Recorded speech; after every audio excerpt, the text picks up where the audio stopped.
Hey you, yes you. Is Nightreign too hard for you? Do you wish you could defeat every boss with one hit? Well, I have the thing just for you. Introducing Marais' Executioner's Sword. It gives you a damage increase for every enemy defeated. Wait, what's that? You actually like the difficulty of the game and you enjoy the challenge it provides? Anyways, as all of you know, Nightreign is a fairly difficult game, but what if we could make it so easy that even a toddler or a game journalist could beat it? And that is exactly what I will do in this video. Nightreign has a few legendary weapons and all of them give a special buff if you wield it, but two weapons are very special, those being Marais' Executioner's Sword and the Grafter Blade Greatsword. The Executioner's Sword gives a 0.8% damage buff for each enemy defeated, and the Grafter Blade Greatsword gives a 0.5% damage buff for each enemy defeated. It also buffs HP, FP and stamina, but the damage buff is what we're interested in. You might be thinking that the damage buff is very small, but there are also two unique end of the day bosses, those being Wormface and the Duke's Dear Freya. In both boss fights, smaller enemies keep spawning all the time, and if you are paying attention to the video, you should see where I'm going with this. Since the enemies just keep spawning, all we have to do is just go around and keep killing them as long as we want, and for each kill we get the damage buff. But you also might be thinking that the damage buff is still small, but let me remind you, buffs in this game are multiplicative, meaning that you don't add up the percentages, you multiply them, and with more buffs the numbers get larger. Both of those bosses are Day 1 final bosses, and they can spawn in the Gaping Jaw, Darkdrift Knight and Fissure in the Fog expeditions. So pretty much all you have to do is get either the Marais' Executioner's Sword or the Grafter Blade Greatsword in Day 1, and then hopefully get either the Wormface boss or Freya. Pretty easy, right? Well, both of those weapons are legendaries, meaning that it is pretty hard to get them, especially on Day 1. And even if you get it, there is no guarantee that you will get the right boss. At first I will go over a few of my runs and show how to properly do everything, and then at the end of the video I will go into the more technical stuff, as well as the main problem I ran into while making this video. Before I continue, I just quickly wanted to remind you that at 1000 subscribers I will be doing the hardest possible Mesmer no-hit challenge, which will be at rune level 1 with bare fists only and with no shadow tree fragments or any buffs, so pretty much a completely naked build. The entire boss fight will be like 3 hours of non-stop fisting, so if that is something you wanna see then make sure to subscribe, that would mean a lot to me. Okay, let's begin. So in all of these runs I just gave myself the Executioner's Sword at the very start of the run with cheat engine, because you know, this video was made with educational purposes and one day I will do it legit, but right now I want to focus on the logistics of this challenge. So first I want to show my Darkdrift Knight expedition, where I want to defeat the boss with one heavy attack. I chose to play Wilder because you just can't go wrong with playing Wilder. In the Darkdrift Knight expedition you can get one of these bosses in Day 1, but what we want is Wormface. At the start I simply got some levels and tried my best to get something to increase my survivability, so I got some more flasks and got a talisman that gives me continuous HP recovery. So here I got Wormface and all I did was just run around killing all of these enemies and trying to avoid the Wormface.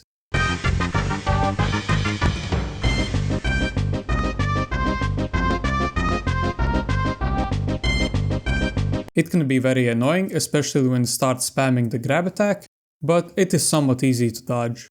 Remember to just keep picking up the boluses so that you don't get deathplate. I did this for almost 30 minutes until I accidentally killed Wormface. And this is a problem you can run into, so avoid using any abilities. If you are fighting Freya, then it is pretty much impossible to accidentally hit it, since it only takes damage to the face.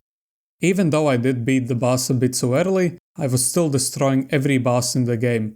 I tried to defeat as many enemies as I could before the final fight against Fulgor.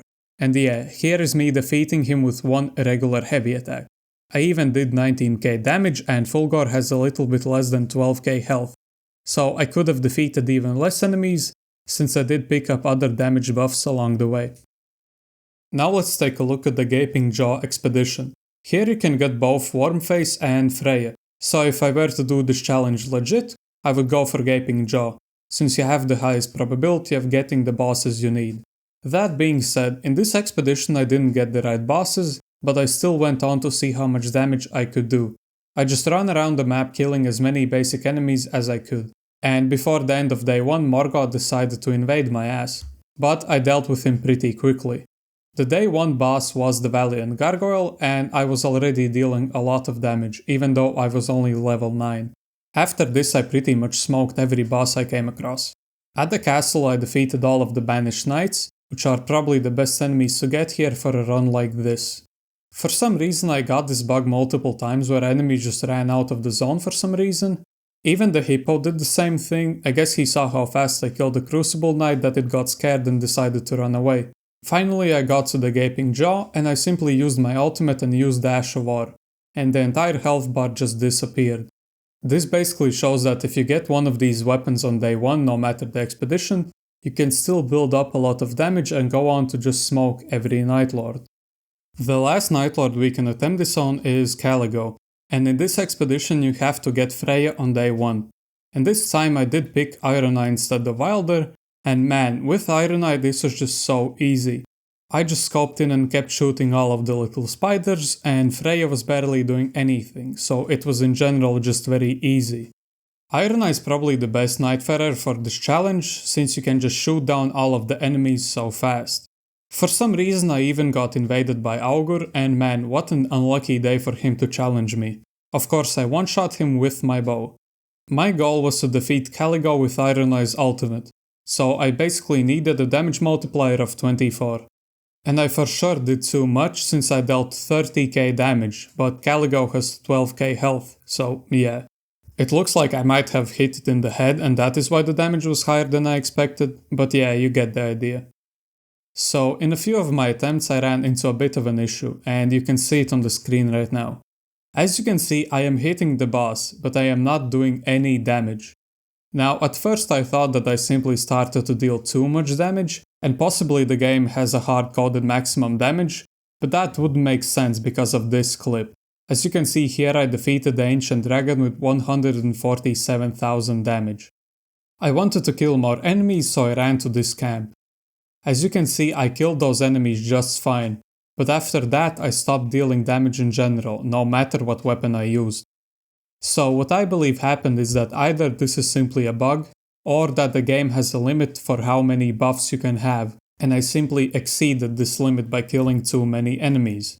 If someone knows the answer to this, then please let me know, because I have no idea why this happened. The same thing happened here where I wanted to one-shot Fulgor, and here I hit it, but it didn't deal damage. He did die from the raining stars, but yeah, I don't know.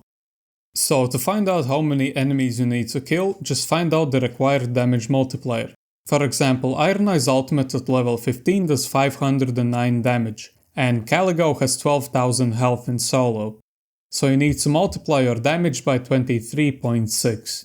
By doing some basic math, we can find out that we need to defeat roughly 397 enemies with Marais' Executioner Sword, and 634 with the Grafter Blade Greatsword. Of course, you still have to keep in mind that bosses have defenses and resistances, so those numbers will be bigger. But since you still have the entire second day left, you don't have to worry about that too much. Probably the best setup to do this in a legit way would be to play co-op and all 3 of you pick Iron Eye, or 2 of you pick Iron Eye and 1 goes Wilder, because you are more likely to get weapons that the Nightfarer is good with. And the reason you go for multiple Iron Eyes is to increase item discovery. And in general, he's just a great character, plus he's great for just shooting down all of those enemies really quick. Just don't forget that in co-op bosses have more HP, so you need to kill more enemies if you want to one-shot the boss alone. Also keep in mind that both of those swords are legendaries, so you need to be at least level 10 to wield them, but you still get the buff if you just put them in your offhand, so you can just defeat everyone with a different weapon. Just make sure to have the Executioner Sword or the Grafter Blade Greatsword in your offhand. So yeah, that is about it. One day I will do this challenge in a legit way, but for now this video was simply meant to just show you that it can be done. If you have any questions, make sure to ask them in the comments down below, I will answer all of them. Also, I am very thankful for reaching 500 subscribers, thank you everyone. Anyways, I hope you enjoyed the video. If you did, press like and subscribe. See you in the next one.